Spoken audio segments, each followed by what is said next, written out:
for me, I want to create a platform for all of us to talk, and obviously bring in more people as it makes sense. So that could be our neighbors, Hector and Chris, and we have a lot of things that are relatable, and we can also talk about stuff that's going on in our lives and stuff that has gone in our lives, because I feel like a lot of people that know us know the fun, ridiculous, drunk side of us, but then I also think that this video or these are documenting our life and also progression, and like this is the perfect time for us to start it because of the next steps that you're making right now, like tomorrow, and I think it will help us be accountable for each other, and also accountable for the viewers to have a weekly discussion and like have like the weekly powwows of like, oh shit, like you're starting a new job, and like obviously I have my other segment of my channel where I talk about people in commercial real estate, and now you're technically in the real estate industry as well. So I think that again we can kind of tie everything together, both business, professional, and also just like fun. So like I want to be able to videotape us like on our trips, on our boats that we're gonna be buying, and like I want to share that with the world. I think there's a lot of people that are like, well, what does Vanessa and Eli like have to offer as far as like what makes them so special? Like, why do they think that they deserve a sounding board? Yeah. I feel like everybody deserves a sounding board anyways, and we're entertaining. Yeah, people are going to sit and watch whatever's on YouTube anyways. So, yeah. I mean, I guess it's a market, Yeah. And why not us? Why not us? I mean, I guess we can be interesting. My hair does look a little funny. No. So I guess we can go through our introductions. This is Nibbler. Lord Nibs, he's turns 6 this year. He demands attention. This is Elias. I'm Eli. Eli. Nice to meet you guys. Hopefully there'll be some of you soon. So tell them about you, and then we'll talk about how we met, and then also like what we've been doing the last, I guess, 6 months to a year. So. Okay. Well, again, I'm Eli, and I was born in Sacramento, California, to a family of 5. My mom and dad, and then my 3 sisters who were older than me and made sure to torment me and put me in dresses and stuff when I was a kid. But I feel like I had a very colorful childhood, just growing up and being exposed to everything, as it comes to different sides of the family that were, more conservative and worried about their appearances, and then my other side of the family, which was completely shameless and filthy mouths, and always just talking in idioms and speaking and it taught me a lot of Spanish, which I'm very thankful for, and I hope we could have our kids speak Spanish too. I don't want it to die in the family, because I don't know Spanish whatsoever. I mean, I get it. She knows a little bit. She needs to do Duolingo more. Yeah, I do. Sponsor us, Duolingo. I know. But yeah, so and you were in Jehovah's Witness for a long time. Yeah, I was Jehovah's Witness, and maybe we can discuss that in a future time. I'm sure there's a lot of people out there that have had a lot of strange experiences with religion. And same here, and I think that would be a great one that we could bring in Hector and Chris for that. Yeah. So because of that, I never really knew where I was gonna be in life, just because they wanted me to, my family being they, wanted me to be this, religious person because that was a thing to do in that religion. You got to be this. There's a hierarchy, and those are the guys that are the winners. So I didn't know what I wanted to do with my life. I was always pretty much put into my head that I was gonna follow my dad's footsteps and be landscaping and blue collar, which is what made me who I am now because of years of hard work and doing the stuff that no one wants to do. But you also didn't think that you had somewhere to go outside of that. Absolutely, world. I thought I was stuck in that, and that's what I'm gonna do. And all right, well, it doesn't really stoke the flame of like a young adolescent, coming into the world with and realizing, oh wow, I can really do anything, and life is here for us. It's here for us to take it and enjoy it, and carpe diem. You know what I'm saying? Yeah. But a lot of it kind of just kept me down for a while, keep my head down and keep working because I'm not important and I can't,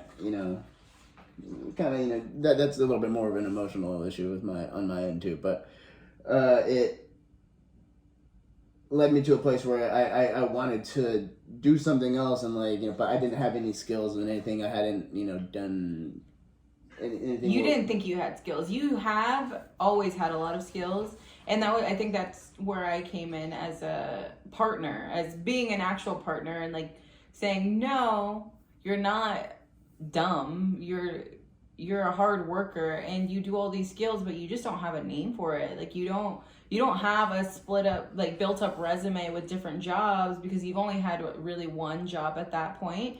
But you do have these skills and you are good enough to get out of blue collar if you choose to. There's a lot of people that we know and that are blue collar workers and they love it. And I'm not saying anything ill by that by any means, but I knew that wasn't something that you wanted in the long term. Because of the way that you talked about it, it wasn't me pushing you into a different position. I don't think. No. It was just me not knowing how I can achieve. I'm thinking I have to go to school and Jesus, good luck with that because I had terrible grades in high school and just pretty much school throughout my entire life. I wasn't a school person at all. School people, yeah, right? It sound like a real idiot. But and I'm sure there's a lot of people out there too that struggled in school. But it doesn't mean you're an incompetent human being. It just means that your mind works in a different way. I was always drawn towards mechanics and just how and I don't mean mechanisms, not greasy guys in jumpsuits. Hey now. But because that kind of stuff just it for lack of a better word got the gears going in my brain and wanted me to you would always ask why. Why does this work? How does this work? And in my childhood also asking why was a bad thing. Why do we have to go to church? It's boring.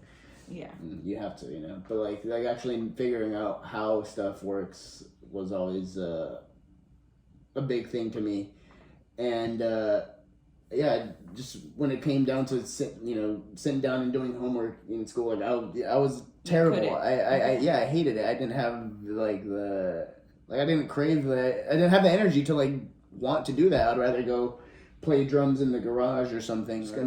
Life keeps you busy. Hopefully. Yeah. You need. I feel like that's very important, especially for me. That if I do get lazier in these last few months, that I haven't been working and I've just been at home. Obviously, working on getting a job and finally got the job, but it's hard to stay motivated when you don't have much to do.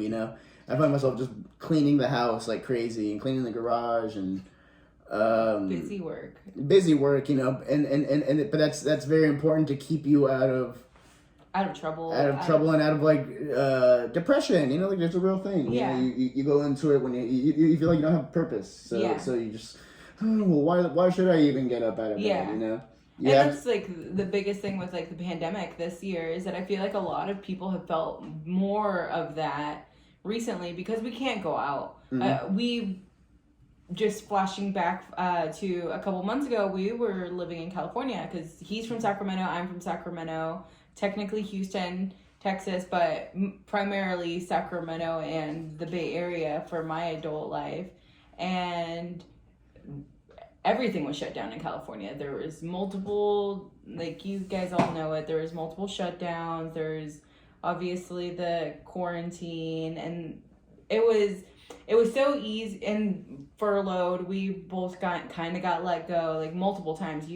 And I think that it's so easy to get stuck in a rut, and it's so easy to get stuck into depression. And I feel like a lot of us don't talk about it as much as we should. I feel like, again, that's another reason why we have been doing so much better than years prior with a relationship. Because, I mean, we're literally sitting on top of each other 24/7.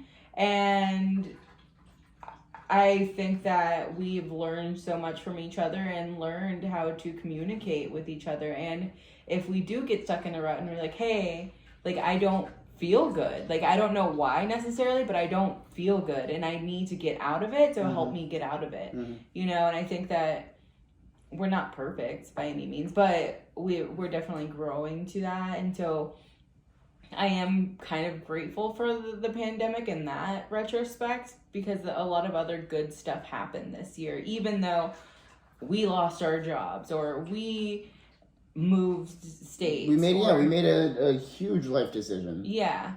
And I mean, we got a new car, we got a new house, we got a new dog. We did like everything that those normal, like the normal American dream of a white picket fence and you get married and do whatever. Whoa. I would something about the white picket fence.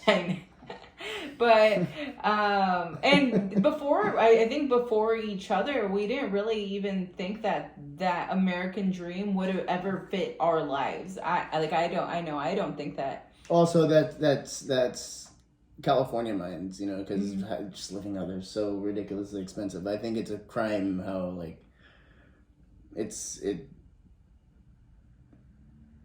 because of state regulations and taxes and whatever it is that causes California to be so goddamn expensive to live in. It's unfair for people that are our age, unless you come from money or something. You know, you have to work extremely hard.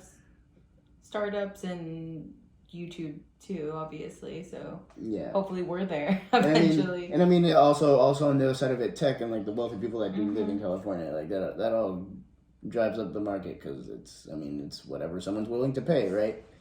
And people are willing to pay a lot of money out there, and it's.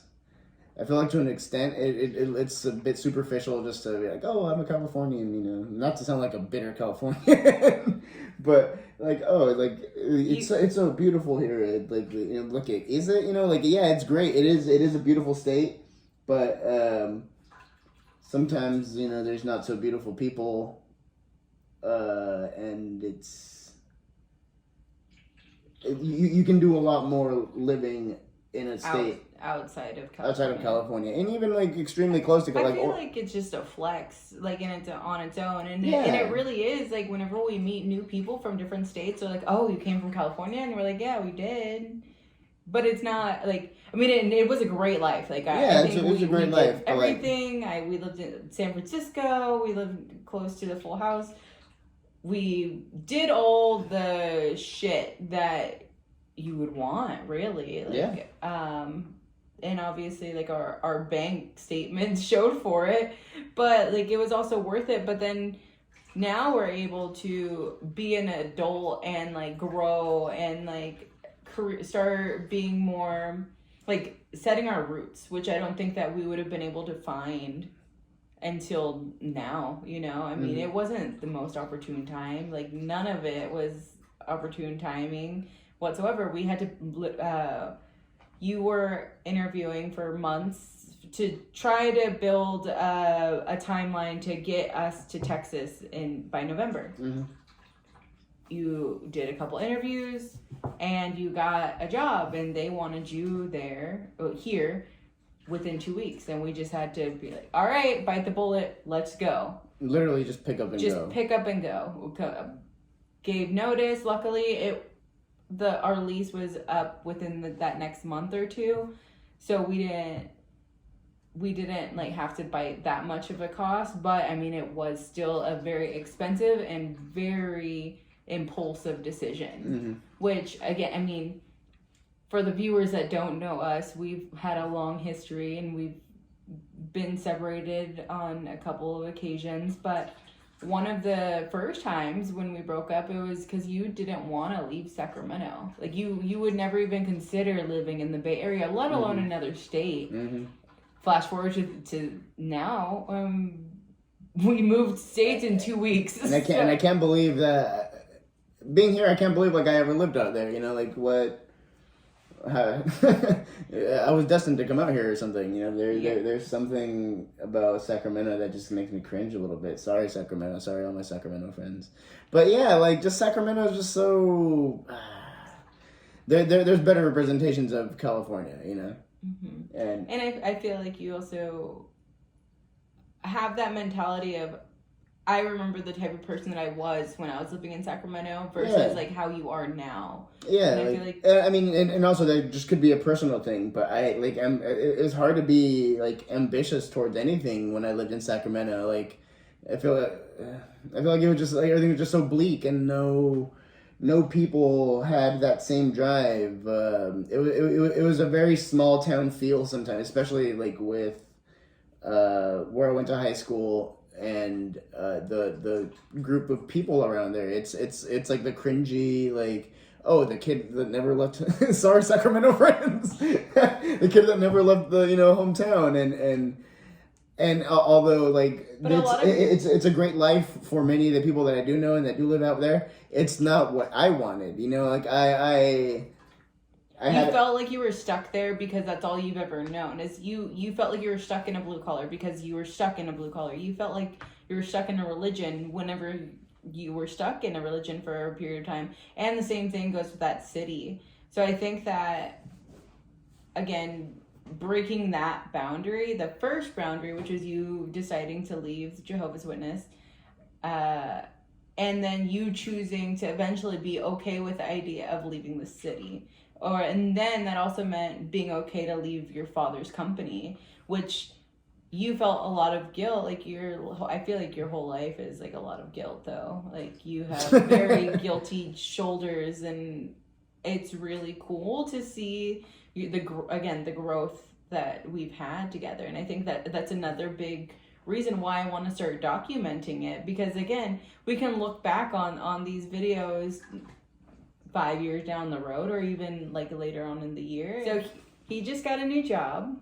Shout out to Lennar Homes out here in Texas. They are the number 2 largest home builder in the United States, and luckily I was able to secure a position with them, and I'm very grateful and excited, and I mean a little nervous, but I'm ready to take the task in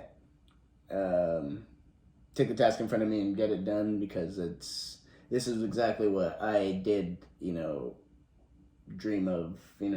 I dreamt of having a good position in a good company with endless possibilities of growth, and being able to fulfill all the things that I do want. And I want to make a family for myself and Vanessa, and have a nice, beautiful home, and be able to spoil our pets, and eventually have kids and make memories. And I want to get a boat and make a lot of memories with the kids on the boat, and because that's something I would have loved. I mean, and not that I didn't have great memories with my dad and stuff.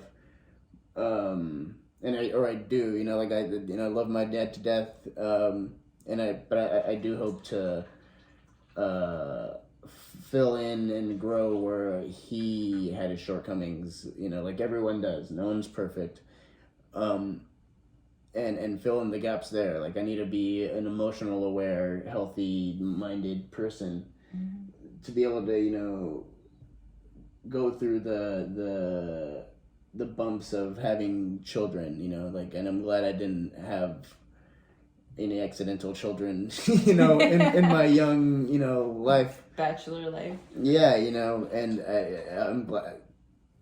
So lucky, and not sorry, friends that have kids. Not saying your life is fucked up, but I don't think that you need to like continuously apologize though. Like our friends know us enough to know that you're not talking about them. They're not those people, and a lot of our friends are doing really big shit. Like we have Rob, who has his art and his like merch that he's selling. We have Tyler, who's building and redoing houses, or like even my older friends that are property managers throughout Northern California. So we're never saying anything bad about our friends or our acquaintances usually, unless we flat out say it. Unless we're like saying like Robert, you're not that tight, but. Yeah, so I don't think that there's no need to. Yeah, I mean, it's all love. I'm getting my sorries out now. So yeah. So if in the future someone gets offended by something I said, just go to the first video, even though this is the first video, and you don't know. But I think I'm really excited about this. Quick backstory for me, Vanessa. We met 3 years ago at a small town bar that we just ended up connecting really well, and then I disappeared. I went back to the Bay Area because that's where I was living, and I would see him multiple times, and we didn't really connect again until St. Patrick's Day, and then after St. Patrick's Day we're together, inseparable pretty much, and it's been really fun. I've been in the commercial industry for 10 years now, which is crazy, and my jobs have lined me up to everything that I'm doing now, which and I feel like the same thing for you is that you went into like landscaping. That's where you started out. Then you went to glazing. Then you went to like underground working. Not in that timeline per se, but everything that you learned is now making you in that perfect position of working in a well-known and well-established company like Lennar. So that's super exciting. In conclusion, we're gonna start having these talks every Sunday. And I think this is a perfect time for us to reconnect because obviously you're going to be working full time and I work at home. So I need human interaction. And I think this is going to be a good excuse to like put everything out on the table. And I look forward to involving you guys into a lot of fun conversations that might be a little uncomfortable in the future. They might not be. They also might be hilarious. So weekly updates about our life and adventures. I think that's pretty much it. Eventually we're also gonna get a new starter truck or car, like a working car. Project car, truck. Not sure exactly what yet, but we have possibilities are endless, and I think that's like our biggest. Yeah, hopefully you guys get to see us grow in our careers and in life. But I want you guys to see the transition of us now and us, when we're going through it, and we're both stressed out, and and then also when we have breakthroughs and we have big news and stuff to celebrate, reason to celebrate. I want you guys to hear all of it: the good, the bad, the ugly, and the stinky animals. We got all the pets that will be making appearances. So hopefully that's enough to keep you guys enticed, and why we might even do cooking sections, which we're great cooks if any of you guys know, and we're big foodies, so I think we have a lot to offer. this isn't indicative. This first video isn't indicative of the future and what's to come. And let us know what you guys want to be discussed, or like what. Who I don't know who would possibly want my take on anything, but what do you want? what do you think is our take on whatever you may be going through in life, or if you found yourself in a situation where you felt stuck in life and you didn't know how to move up, or the changes necessary you had to make to put yourself in a better position. Ask us, what we think, and maybe we can have some advice. Also, disclaimer: we are not in any way licensed therapists or anyone. Therapist? You therapist on you. Therapists. Or nor are we qualified to be psycho-examining anyone. But if you ask us, we'll answer and try to help. Yeah. Thanks for watching, guys. See you guys later.